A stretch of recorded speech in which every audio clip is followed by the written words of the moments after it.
प्रजापति, इस सच्चाई को सुनो। शोक से व्याकुल तथा कल्याण की इच्छा रखने वाले तुम सती को प्रकृति के रूप में तथा शिव को परम पुरुष रूप में जान लो। समझा रहे हैं दधीची। ये पूरा जो लेसन है ये दधीची और दक्ष के ऊपर है कि दधीची जो हैं दक्ष के जो शोक है उसको दूर करने की कोशिश कर रहे हैं। उन्हें बता रहे हैं कि तुम परेशान मत हो, ये सती शिव के लिए ही आई है संसार में।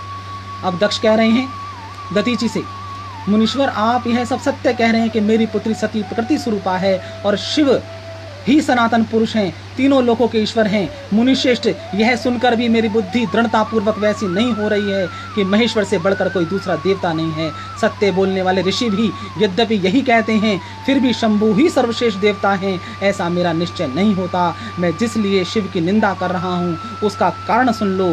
पहले के समय में मेरे पिता ब्रह्मा जी ने प्रजाओं की सृष्टि की, फिर 11 रुद्रों का प्रादुर्भाव हुआ, उसके 11 रुद्रों का प्रादुर्भाव हुआ। उसके समान सभी रुद्र महात्मा, प्रचंड पराक्रमी, भीषण रूप वाले तथा क्रोध के कारण लाल आंखों वाले थे।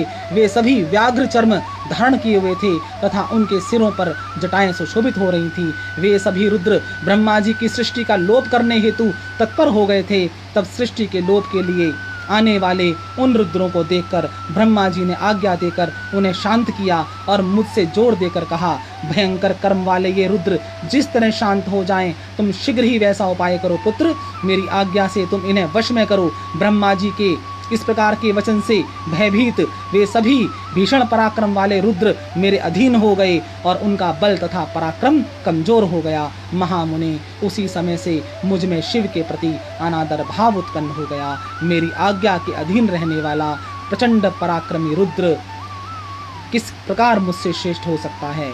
मेरी पुत्री सती रूप तथा गुण में मेरी पुत्री सती रूप तथा गुण से जिस प्रकार की है उसे तो आप भली भांति जानते ही हैं। अब मैं आपसे और क्या कहूँ। क्या मेरी आज्ञा के अधीन रहने वाला शिव उस कन्या की योग्य वर हो सकता है?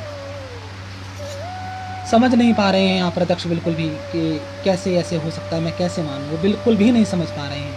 सत्पात्र को दिया गया दान पुण्य और यश बढ़ाने वाला होता है, इसलिए बुद्धिमान पुरुष को चाहिए कि योग्य पात्र देखकर ही उसे अपनी कन्या प्रदान करे। महामुनि बंधु बांधवों को साथ में लेकर वर के रूप, स्वभाव तथा कुल पर सम्यक विचार करने के बाद ही पुरुष को अपनी कन्या किसी सत्पात्र को देनी चाहिए। इन्हीं सभी बातों का विचार करके मैंने पूर्व काल में सती के स्वयंवर में कुल तथा शील